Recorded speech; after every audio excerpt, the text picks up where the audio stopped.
So they just showed the trailer off again, but this is a community chat. I don't know how relevant this will be. This is the Kombat Cast room. Let's turn this up.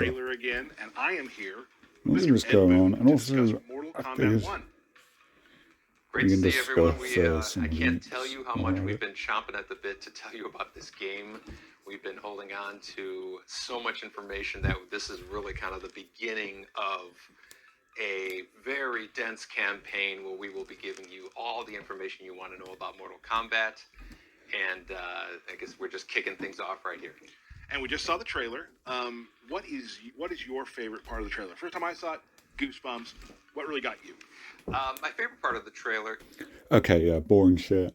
Let's talk about some leaks then, while we wait. And a leak of note is this. Now, this is information that comes from like an Amazon database, so it's actually credible. And again, it relates to the previous leak that when you confirmed Peacemaker and Homelander, which is super weird. We're getting seemingly accurate, seemingly true leaks for DLC and not the base roster. That's super weird. But yeah, they mentioned they were going to have 6 playable characters in the regular sense and 5 cameo characters DLC. Why not just do 6 cameo characters? I don't know. That's a very odd number. But yeah, and the characters, it says Johnny Cage. This is gonna be him in like the skin they said for a pre-order thing, which is also gonna be a character costume. But I guess it's also gonna be a cameo character, which is super weird, especially with that being paid DLC. Also, it begs the question: how do you get the cameo character if you're buying stuff separate? Do they sell these guys separate? It's so weird to have these guys as paid DLC because you have Farah. Just Farah, no Tor, just Farah. And I think that highlights how minor they're going to be. Because literal child, right? And they can fill the role of a cameo. And I mean, the name cameo says it all. Like, they're going to be really insignificant. And it's such a shame because Movado, that is a crazy name to see on an MK roster again. And it's such a shame because he was so important in Deadly Alliance, you know. Being this sophisticated warrior, but he had this aggressive side, you know, and he's like fucking restless. He's trying to destroy the Black Dragon. And he succeeds. He succeeds in the end until Cabal rebirths it. But in terms of Deadly Alliance, in his debut appearance, he sets out on his goals, helps Deadly Alliance kick Kenshi's ass. He does that. He beats up the Special Forces characters at one point in his conquest, which is seemingly canon, obviously. And he captures Kano, which is a canon ending. Even if that's not explicitly stated, we know logically it must be canon because Kano is held captive in Shard Mountain. So I think Murad is really fucking cool. But it's even more insulting seeing the 3D era characters like here, rather than before they just ignored completely. Because they're cameo characters. They're not going to have dialogue, you know. I don't think. They won't have intro dialogue at least, you know. And if it's DLC, they're definitely not going to be in a story. Let's say do a story DLC. But yeah, it's a massive shame. And I do think a lot of this is going to go into just having the obscura picks, which I think that's really stupid. How most 3D characters count as obscure picks now just because they've been ignored for so long. Like guys like Shijinko. Shijinko is the most complete character in the franchise, and putting him in a roster would be an out there pick. So considering here there's literally only one 3D character, they probably won't even have that many anyway. Which is really fucking pathetic. I don't think the cameo roster is even going to be that intriguing. It's probably going to be better, you know. Farah, Movado, Chameleon, Tremor. Those are much more out there and unique picks than what we have here. The guest characters are fucking shit. Especially here. Homelander, I honestly think Homelander might be the worst character in fiction. Like, yeah, he's just so fucking annoying. And no, it is not how he's supposed to be. It's just a shit character. The Boys is a worthless franchise, and there's no reason why it should be in MK. Same for Omni-Man. The only reason these two are in MK is because all violence. MK is more than that, and these characters don't fit in, just like any other guest character. At least it's not horror guests, I guess, but it's going to be so annoying hearing intro dialogue from these fuckers. And Peacemaker, of all DC characters, not even an Injustice one. And I'm pretty sure he is literally just a guy who shoots stuff. So there's your Aaron Black, I guess. I don't think anyone would give a fuck about this guy if John Cena didn't play him, and I don't think they have John Cena for this game. I really don't. Like 2K couldn't even get John Cena to voice himself in WWE 2K19. You think NRS is going to get John Cena? No. In terms of the actual MK character picks, Quan Chi, I think DLC is a suitable place for him, especially if Shang Tsung's going to be the main villain. Because it'd be weird to have Quan Chi in as a story role, but he's not the main villain, or Sung is. Especially when Quan Chi's supposed to be the strongest sorcerer. People forget that. Or at the very least, you treat them as equals. Deadly Alliance, you know. It is baffling why they won't do Deadly Alliance again. They love both the sorcerers. Do Deadly Alliance again. Especially in the Deadly Alliance, you could have various contexts for it. It's not like having a Naga show where his return is a specific context, and if you deviate from that, it's not going to be as good. Deadly Alliance, it's two sorcerers forming, which again, like there's a lot of specifics going into that. The intro for Deadly Alliance was incredible, but there's much more leeway with how you set that up. You know, Aftermath could have been about a Deadly Alliance. You know, especially it's a much more credible duo. Then you got Ermac. I think it should just be base roster. People love the ninjas. It's just a shitty cash grab. He should be base roster. If you're buying this game, you should be getting Ermac. That is really absurd to me. And I say as someone who I don't believe Ermac should be a mainstay. I don't think most characters are mainstays should be mainstays. You know, the MK1 character should not be mainstay except for Raiden and the Scorpion Sub-Zero for the sake of marketing. Everyone else, they can miss a game. Especially Kano, he can go away for a long time. And Takeda, it makes sense. I don't actually have any quarrels with that pick. The Combat Kids being non-story DLC makes sense as a way to keep them around in games, even if it's not a time period where the characters are parents, obviously. Although, that's curious, I do think Kenshi is probably base roster then. It'd be weird if they had Takeda, but not Kenshi. And I think Takeda is the better character, honestly. But especially when Kenshi has his own movie, although no one cares about that movie, and rightfully so. But I think it would, yeah, just because of those reasons combined, it would be weird to not have Kenshi. But yeah, a lot of cameo characters. So it does feel like the cameo character roster will probably be the same size as the playable roster. So it will probably be a sizable roster. Only problem is, if you're a cameo character, you're not a character. You're just not. This is not what people want when they said we want more, we want a bigger roster, we want more obscure reps. This isn't what we wanted. Their solution is just creating another problem. No one asked for an assist fighter. And especially when there's Farah here, fucking Farah. Like I assume their capability is going to be like on the same level as, you know, those tower assists in MK11? The ones where you have actual characters and they show up? When you like move on the right joystick, there's going to be like that, if I were to hazard a guess. And I think it's specifically the ones that like have the characters show up and like depending which direction you go, they'll do a different special move.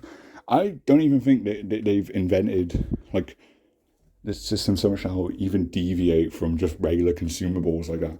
For example, MK11 had a Sector and Cyrex one. There's an example of NPCs that would function that way. And let me tell you, insignificant as fuck. So yeah, not looking good at all.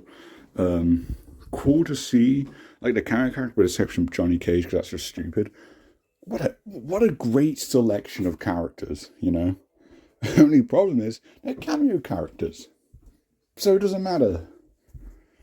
Mortal Kombat To ask 1, out why we're in Mortal Kombat like I 1, said, this is really something interesting. at the beginning of a universe, in a sense. Also, look at And this it is logo. not It's a the MK11 logo, but they took one of the ones out.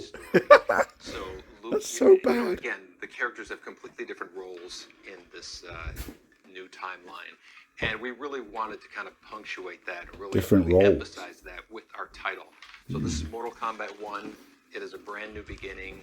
You're going to be seeing, like I said, these characters reintroduced in their new roles, new relationships with each other, and that's the... Again, something like that sounds like, you know, Millie and Kirby allies, but I have no faith in them to do that, you know? Because Melina comes across as a hero. The only problem is the narration refers to her and Katana as rivals. Because they're like, oh, you know, it acts like a peaceful world.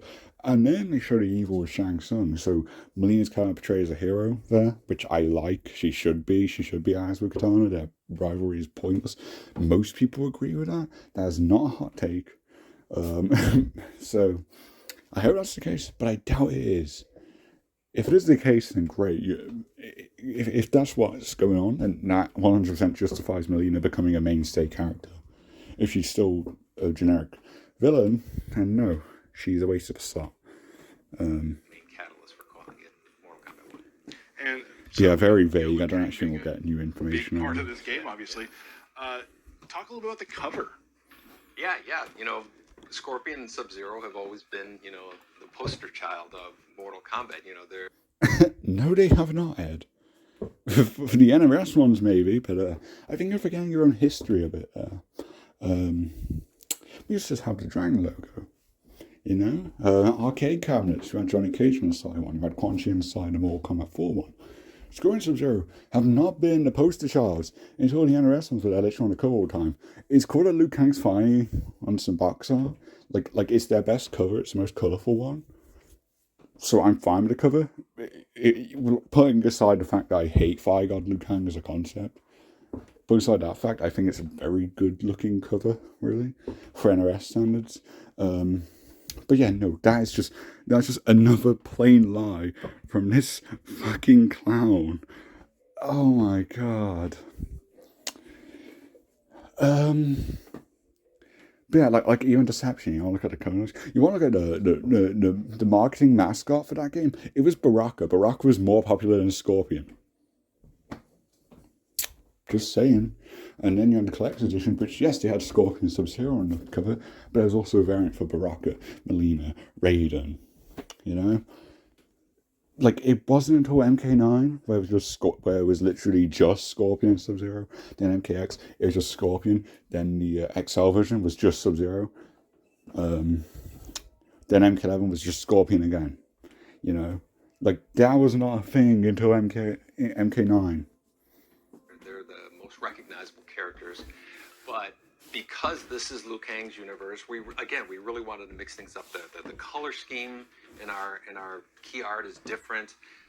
Liu Kang, you know, is the first time we've really kind of featured him up in front, and so again, which is weird. Like that part's actually kind of true. Mortal Kombat, and I do think that Liu Kang is a great face to put up front to just kind of really again punctuate that this is a brand new Mortal Kombat. Having your most important story character as the cover character makes sense. I have no complaints about that. My complaints come from the character itself and the role of Fire God Liu Kang and how I think it's a terrible idea. I think his new era is a dumb thing entirely. But yes, the cover I think is one of the positives. I think it is definitely a step forward to what we've had the past decade for sure. And it's not just a continuation of the last ones. Right. Let's switch gears a little bit, kind of go to our fans and our very, very talented fans. Can you talk a little about the collective? Yeah, the collective is coming back. That's always been, for me, one of my favorite parts about our campaigns is just seeing the unbelievably creative approaches that artists from all over the world, all different kinds of art. I wasn't even sure what they on about. I know what they mean now with collecting. That's like a community thing. Their expression of the Mortal Kombat characters is so inspiring for everybody in our studio. From cakes, paintings to anime. It just I'm sure writing's not a part of that though, is it, Ed? it's so many different styles. But now we've moved on to, like you're talking, baking, shoes, everything. Yeah. It's super cool. So keep an eye out for that. Big question we get all the time. Will there be that's a cool. collector's edition? Yes, there will be a collector's edition. That's another fun part of it, and it's by Course, which is the company that made the Mortal Kombat X Scorpion Corpse, and so we're Coming at you. exactly. I guess so. The premium edition, which comes with a combat pack. It doesn't mention any other DLC after that, and obviously there probably will be DLC after just that pack. In some capacity, it's just a regular combat pack too, or they do some weird story DLC. I don't know anymore. But it's going to be more than just the one. So the premium edition, I don't think will include all the DLC. And the collector's edition comes with like the generic whatever Scorpion model thing. I think I don't know what actually comes with. I don't care.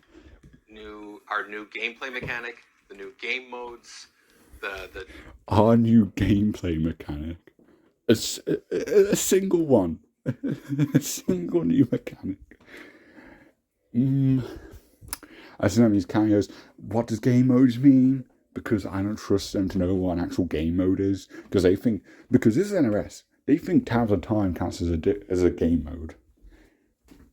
They think AI battle counts as a game mode. Of course, the story. Not chess combat, not puzzle combat, not mode combat. It's going to be a lot of cool stuff that's coming. And one way we'll be able to give you a lot of information, we've been getting tweets about, the Kombat Cast will return. That's right. To me, that's good. Genuinely, I think, despite my major criticisms of MK11, even if I like the core gameplay, I think it fucks up on basically everything else. I think the marketing, the build to release, it's always good with MK. Something I noticed and something I quite like is actually their reveals are like when they reveal something, it's like a 4-month wait until the actual game comes out. So between that time, you have constant reveals. So there's constant momentum for the game, and I think that's really cool. Although a lot of that is down to just fighting games in general, because that genre you can just have a single trailer reveal a single character, and that's a major deal always. Yeah, I think the Kombat Cast is pretty good. Obviously, I have no issues with anyone on the Kombat Cast. I think the people are transphobic to Stephanie in the podcast. Fuck them, just fuck off. Because she transitioned in between the podcast. I feel so that was a whole thing with fucking MK fans, because MK fans are awful. The MK community, as I mentioned earlier, is dog shit. I fucking hate the MK community. I hate the fans. Most of them, of course. Generalizing them, they're one of those disgusting toxic fan bases I've ever seen. Questions and Kombat Cast coming back is a positive. Speed with what's going on, always showing peaks of the game and all that. So that's one of my favorite parts of this too. To put you on the spot here, can I get you as a guest on one of the shows? No, I'll be on at some point. Unless if this doesn't count, then definitely will. Yeah. It can, but we'll talk. Yeah. Awesome. So super excited. Thank you so much. Yeah. We talked today earlier, and once the trailers and stuff, the teasers start going out, the streams start building, especially in this building. Okay, there really was no information. They didn't even waffle on about shit. Working on this game. Combat Cast is the only news there, but that was kind of expected. It's gonna show. You're gonna be excited to see the new stuff that we've got. We can't wait to tell you about. It's absolutely beautiful. Can't wait. Please stick around, because right up now, we're going to show you the behind the scenes with Course on the Mortal Kombat 1 Collector's Edition. We will see you soon. No, I will not be sticking around for that, Tyler, but thank you. And thank you for watching. that's what we've learned today. We've learned the DLC leaks, we learned the Kombat Kast is coming back, and we've learned Ed Boon still does not remember shit about Mortal Kombat. Thank you for watching. See you in the next video. Bye.